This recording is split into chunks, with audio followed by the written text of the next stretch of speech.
예수님이 부활하셨습니다. 우리 옆에 있는 분들과 예수 부활의 소식을 전해주시기 바랍니다. 예수님이 부활하셨습니다.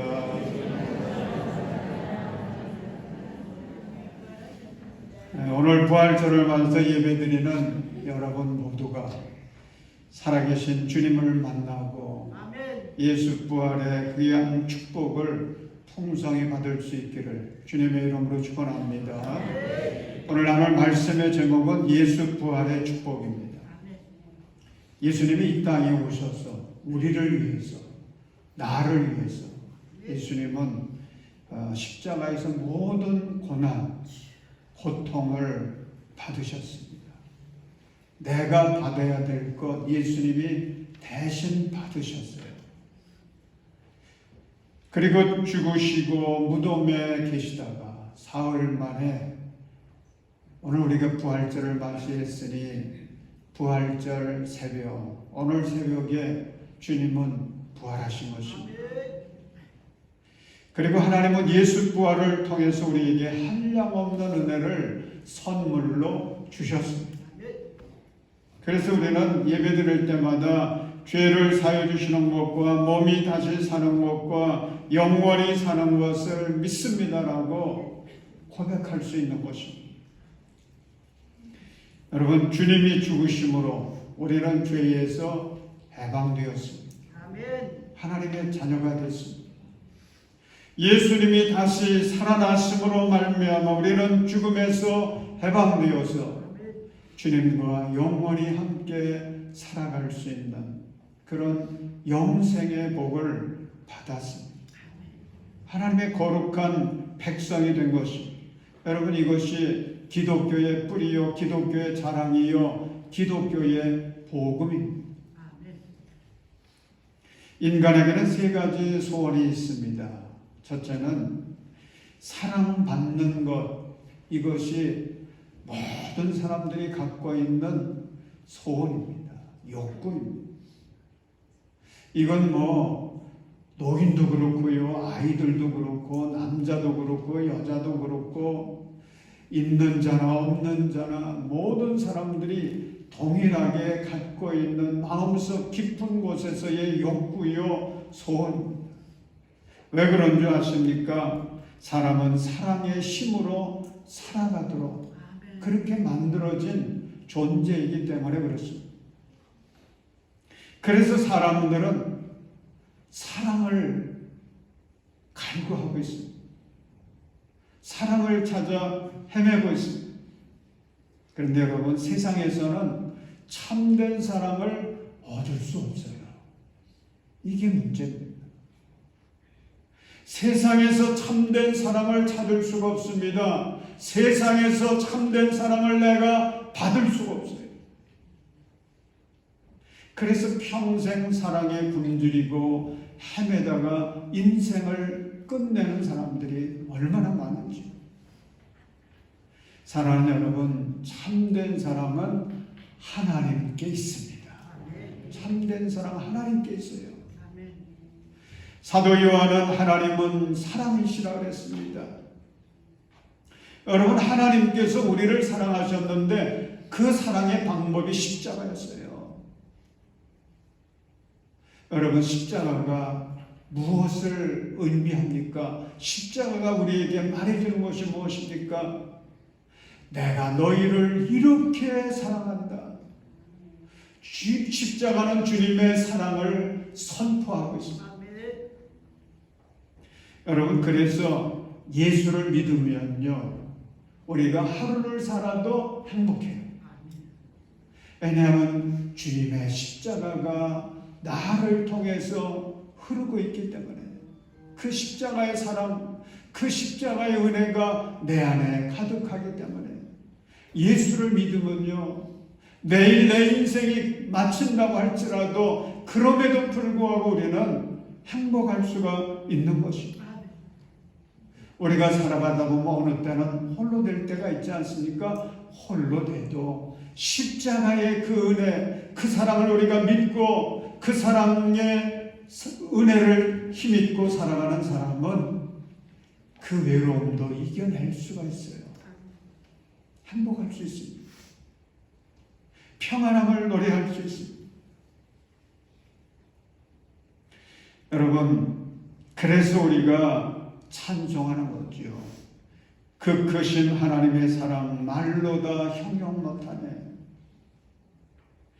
십자가는 그 크신 하나님의 사랑입니다. 말로 다 형용 못하는 나를 향한 하나님의 사랑인 것입니다. 그래서 예수 믿으면 노인도 행복하고요, 아이들도 행복하고, 있는 자도 행복하고 없는 자도 행복하고, 환경을 초월해서 어느 곳에서 어떻게 살아가든지 행복할 수가 있습니다. 사랑하는 성도 여러분, 십자가를 통해 허락해 주신 그 큰 사랑이 여러분의 심령에 충만하여서 늘 행복을 노래하며 살아갈 수 있기를 주님의 이름으로 축원합니다. 인간의 둘째 소원이 있습니다. 오래 사는 거죠. 오래 사는 것입니다. 요즘 100세 시대라고 하지 않습니까? 이 100세 시대 얼마 전만 해도 꿈 같은 이야기였어요. 그런데 그것이 이제는 80도 젊은이라고 그러니 이게 세상이 달라진 거예요. 옛날로 말하면 정말 살 만큼 사는 거예요. 대단한 거죠. 그런데 인간은 그렇다고 만족하지 않아요. 내가 건강할 수만 있다면, 조금이라도 더 살고 싶잖아요. 건강에 문제가 생겨가지고 힘드니까, 이런 나 때문에 다른 사람들이 힘들까봐, 그래서 그냥 빨리 하나님 불러가시면 좋겠다, 그런 이야기도 하지만은 어쨌든 모든 사람들의 마음속에는 삶에 대한 애착이 굉장히 강합니다. 할 수 있으면 한순간에도 더 살았으면 좋겠다. 건강하게만 하다면 영원히 살았으면 좋겠다. 그래서 중국의 진시황이 찾은 것이 뭡니까? 불로초. 늙지 않는 거. 지금처럼 그냥 건강하게 살 수 있는 그걸 찾았던 거죠. 여러분, 이것이 사랑이에요. 이것이 우리들이 갖고 있는 깊은 욕구요 소원인 것입니다. 그런데 세상에서 우리의 이런 소원을 들어줄 수 있는 사람이 있습니까? 없습니까? 없어요. 세상에서는 내게 참된 사랑을 줄 수 있는 사람도 없고요, 내 삶을 오래오래 내가 원하는 대로 영원히 살 수 있게 해주는 사람도 더더욱 한 사람도 없습니다. 그런데 오늘 본문을 보십시오. 사랑의 예수님께서 나 대신 무덤 속에 들어가셨습니다. 여러분, 예수님이 죽으셔서 무덤 속에 들어가신 거는 누구 때문인 줄 아십니까? 나를 위해서. 나를 위해서 무덤 속에 들어가신 거예요. 내 무덤의 돌을 굴려주시기 위해서, 열어주시기 위해서 예수님이 나의 무덤 속에 나 대신 들어가신 거예요. 그리고 예수님은 그 죽음의 돌문, 무덤의 문을 열으십니다. 그리고 나오시는 거 아니겠습니까? 여러분, 여러분의 무덤문 누가 열어줄 수 있어요?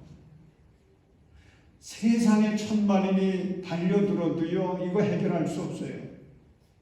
세상에 유명한 과학자가 이 문제 해결해 주려고 아무리 평생 몰두해도요, 해결할 수 없어요.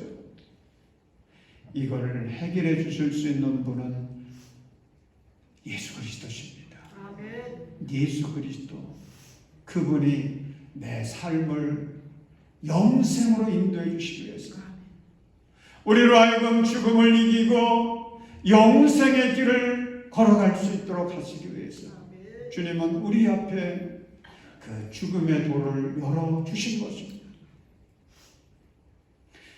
예수님께서 요한복음 11장 25절과 26절에서 이렇게 질문하십니다.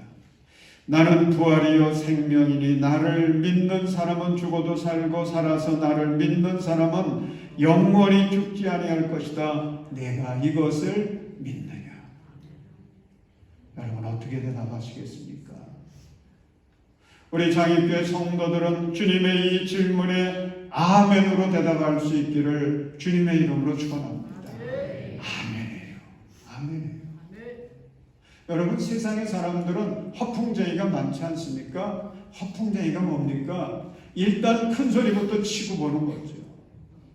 그런데 그 말에 대한 그 약속을 지키지 않아요. 책임지지 않아요. 그 사람이 허풍쟁이죠.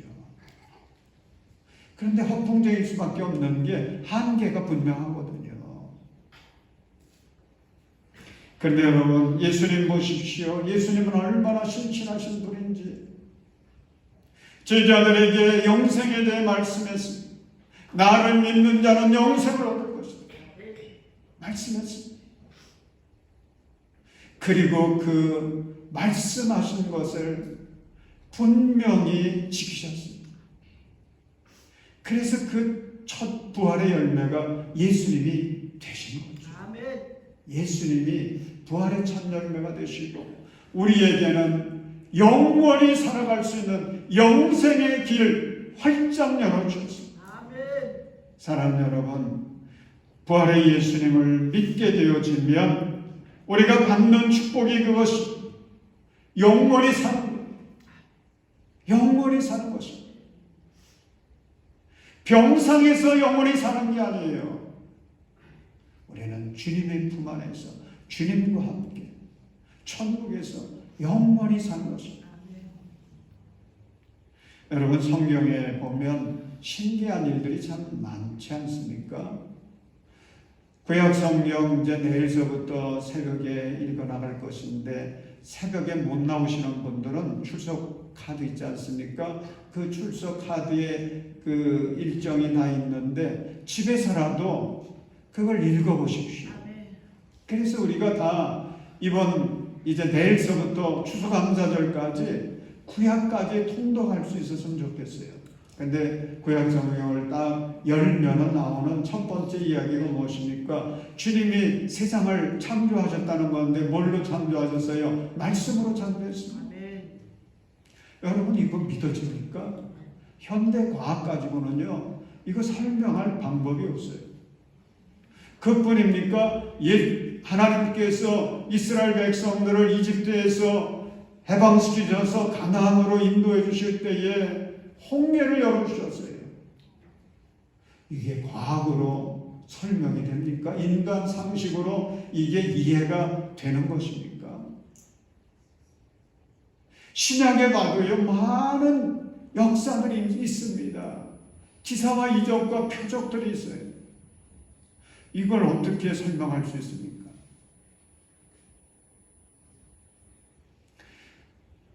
그러니 이런 일들 현대 과학으로도 설명할 수 없는 우리의 상식 갖고는 이해할 수 없는 일인데 예수님이 죽은 지 사흘 만에 부활하셨다라고 합니다. 이거 현대 과학 갖고는요 설명이 되지 않습니다. 우리의 상식 갖고는요 이해가 되지 않아요. 오늘 본문에 등장하는 마리아를 보십시오. 이 마리아는 막달라 출신 마리아입니다. 그 당시 마리아라는 이름이 흔했어요. 그래서 구분을 해가지고 예수님의 어머니 마리아와 구별되기 위해서 막달라 그 출신 지명을 넣어가지고 막달라 마리아라고도 합니다만 이 마리아가 예수님의 무덤을 찾아오지 않습니까? 근데 이 사람도 마찬가지였어요.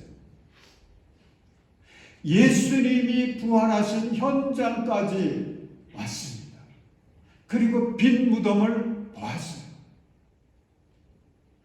그때 이 마리아가 예수님이 평소에 말씀해 주셨던 부활에 대한 이야기, 영생에 대한 이야기, 이걸 생각했더라면 아 예수님이 부활하셨구나라고 하는 것을 고백할 수 있었고 기뻐하면서 이 사실을 알릴 수 있었는데 이 마리아도요 그렇게 하지 못했어요. 예수님의 시신을 누가 가져갔나 보다 이렇게만 생각하고 성경을 보면 울고 있었다. 울었다고 했습니다. 우리 15절 말씀 함께 읽겠습니다. 15절 시작. 예수께서 마리아에게 말씀하셨다. 여자여, 왜 울고 있느냐? 누구를 찾느냐? 마리아는 그가 동산직인 줄 알고 여보세요, 당신이 그를 옮겨 놓았거든 어디에다 두었는지를 내게 말해주세요. 내가 그를 모셔가겠습니다 하고 말하였다. 여러분, 이 마리아의 이 고백을 보면 참 감동이 되지 않습니까? 저는 감동이 됐어요. 이렇게 말하면서 울고 있는 마리아, 감동스럽습니다. 정말 마리아가 예수님을 얼마나 사랑했는지 그 사랑의 마음을 느낄 수 있지 않습니까? 그런데 그러면서도 안타까운 마음이 더 들었어요. 그것은 이 순간까지도 마리아가 예수 부활을 믿지 못하고 있기 때문에 그렇습니다. 사랑하는 여러분, 예수 부활 이거는 우리의 상식을 초월한 사건이에요. 현대 과학 가지고도 설명할 수 없는 사건입니다. 이런 사건은요 사람은 할 수 없어요. 그런데 우리가 믿는 하나님, 내가 믿는 하나님은, 전능하신 하나님은 하실 수 있습니다. 하나님이 하실 거예요. 그렇다고 그러면 내가 이것을 세상의 상식으로 이해할 수 없다고 해서 예수님의 부활을 믿지 못한다면 여러분 똑똑한 것 같지만 똑똑하지 않은 거예요.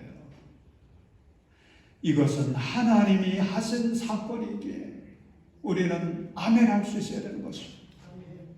예수님이 부활하신 것처럼 예수 부활을 믿는 자에게 주님이 주시는 놀라운 축복인 것을 우리는 확신할 수 있어야 되는 것입니다. 옥스퍼드 대학의 역사 교수였던 토마스 아놀드라는 사람이 있습니다.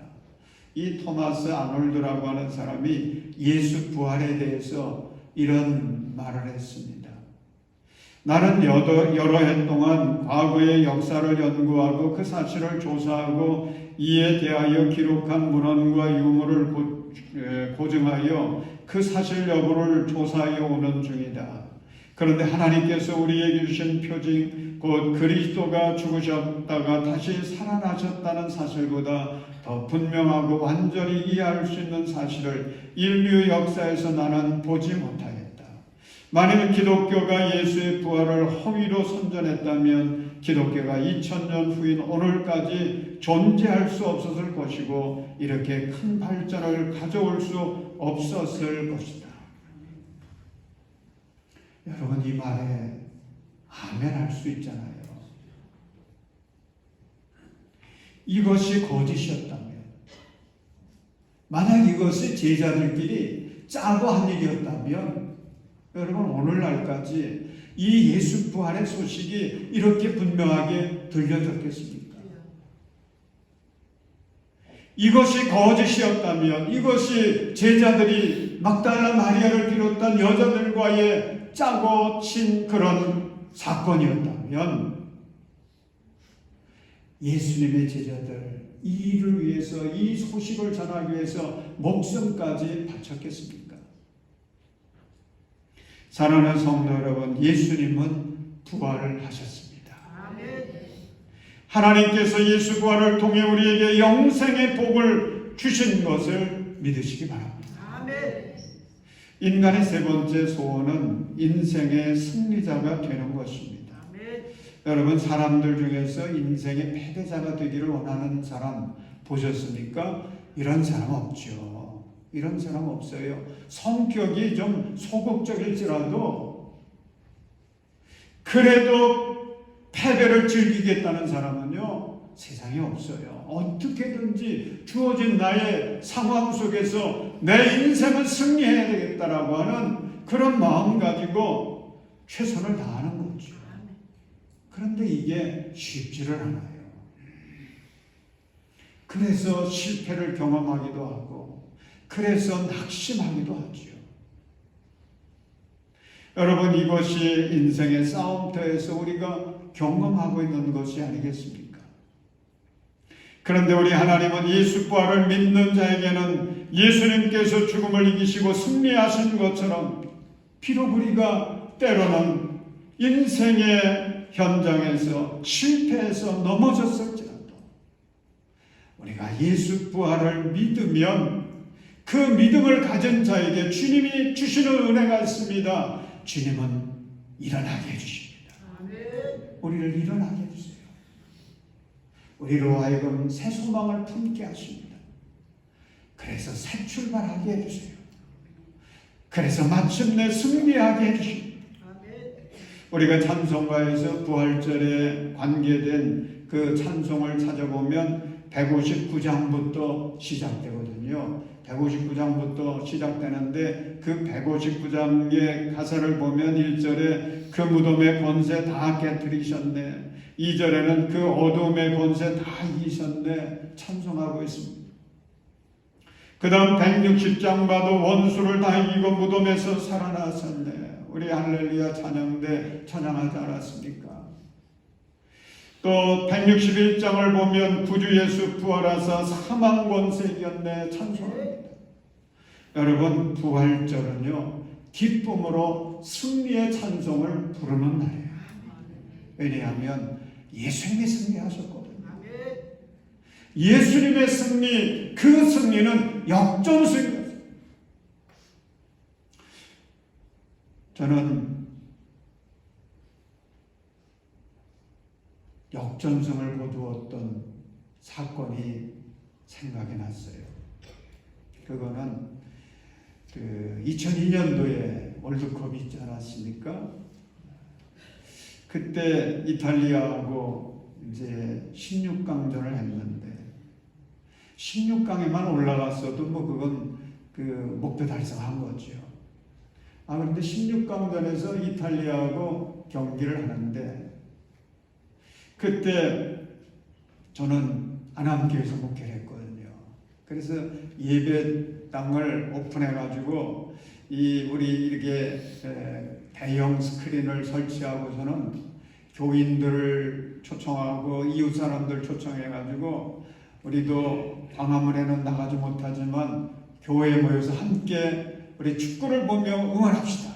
그렇게 해가지고 이제 모여서 그렇게 봤는데 16강전 이탈리아하고의 그 게임은요, 전문가의 입장에서는 이게 우리가 이탈리아를 이길 수 있는 가능성은 제로였어요. 제로였습니다. 그랬는데 이 게임이 딱 시작이 되니까 우리가 페널티킥을 얻은 거예요. 야, 얼마나 좋은 찬스입니까? 근데 그거를 안정환 선수가 찼는데 그만 잘못 찼어요. 가슴 칠 일이죠. 그런 절호의 찬스를 또 언제 얻을 수 있습니까? 그거라도 넣었으면 그래도 한 골이라도 넣고 졌다 이런 소리라도 할 수 있는데 그런데 바로 이탈리아가 또 한 골을 넣었어요. 그래서 이제 0대1로 쭉 끌려가는데 후반 43분이 됐습니다. 여러분들도 기억하십니까? 후반 43분이 됐는데 아이고 이제 우리 다 끝났구나 졌구나 이렇게 생각하던 때에 기적이 일어났어요. 설기현 선수가 한 골을 집어넣은 거예요. 그래서 동점이 되었고 연장전이 됐는데 연장전에서 안정환 선수가 한 골을 넣은 거예요. 역전승을 했습니다. 그때 그 교회 안에 있던 사람들도 그냥 난리가 났지만 그 게임 끝나고 밖에 나가보니까 밖에는 더 난리가 났어요. 막 자동차들이 빵빵대고 난리고. 여러분, 인류 역사상 최고의 역전승, 누가 일으킨 줄 아십니까? 예수님이 일으키셨어요. 아멘. 예수님이 일으키셨어요. 예수님의 부활 사건인 것입니다. 우리 예수님께서 십자가에 달려 처형을 당할 때는 예수님이 패한 것처럼 보였어요. 악마들에게 패하고 죽음에게 패한 것처럼 보였습니다. 예수님의 패배의 소식이 퍼져나갔습니다. 그런데 마리아를 비롯한 여인들이 그리고 예수님의 제자들이 무덤에 와서 예수님의 부활을 목격하지 않습니까? 예수님의 부활을 보게 됩니다. 체험했습니다. 확신하게 됐습니다. 그래서 전하는 그 소식은 역전승의 소식이 된 겁니다. 아멘. 예수님이 역전승을 이루었습니다. 그 소식, 그 승리의 소식이 오늘 우리들에게까지 전해진 거죠. 사랑하는 여러분, 지금 여러분은 어떤 상태에 있습니까? 혹시 낙심의 자리, 실패의 자리에 주저앉아 있는 분이 계십니까? 이 시간 부활하신 예수 그리스도를 바라보십시오. 이 시간 예수 그리스도의 부활을 확신하십시오. 이 시간 부활의 신앙 가지고 일어나십시오. 아멘. 그래서 여러분의 불행을 행복으로 뒤집어 버리시기를 바랍니다. 아멘. 부활 신앙 가지고 실패를 성공으로 역전시키시고 하나님께 영광을 돌리시기를 바랍니다. 아멘. 이것이 예수 부활의 축복이에요. 사랑하는 여러분, 인간은 높아봐야 별것 아닙니다. 높아봐야 별것 아니에요. 많이 가져봐야 별것 아닙니다. 많이 배워봐야 그것도 별것 아니에요. 저는 우리나라가 3만 불, GNP 인당 3만 불이 되면 천국이 될 줄 알았어요. 그런데 지금 우리가 3만 불 시대를 살고 있잖아요. 별것 아닌 거 느끼지 않습니까? 여러분, 세상적인 것들, 이건 별것 아닙니다. 예수 그리스도만이 영원한 거예요. 아멘. 그것이 우리의 희망이고 그것이 우리의 행복이 되는 것입니다.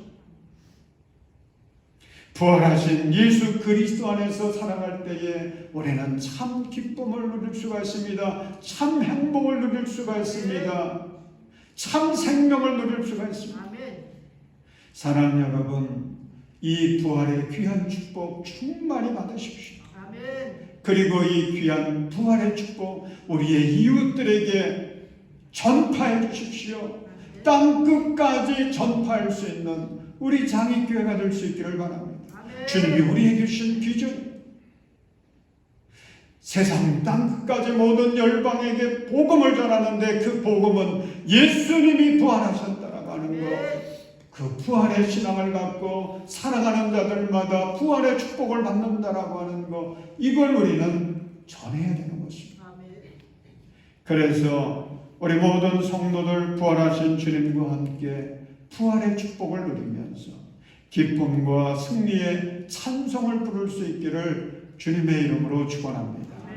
기도하겠습니다.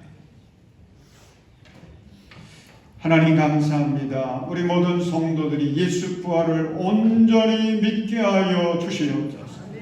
그래서 예수 부활의 신앙을 가지고 나의 갈 길 다 가도록 승리의 찬송을 부르게 하시고, 아직도 예수 부활의 이 놀라운 축복을 알지 못하는 우리 이웃들에게 온 세계 열방에 땅 끝까지 이 복음 전하여 이 땅의 모든 영혼들을 구원하고 하나님 나라 세워가게 하여 주옵소서.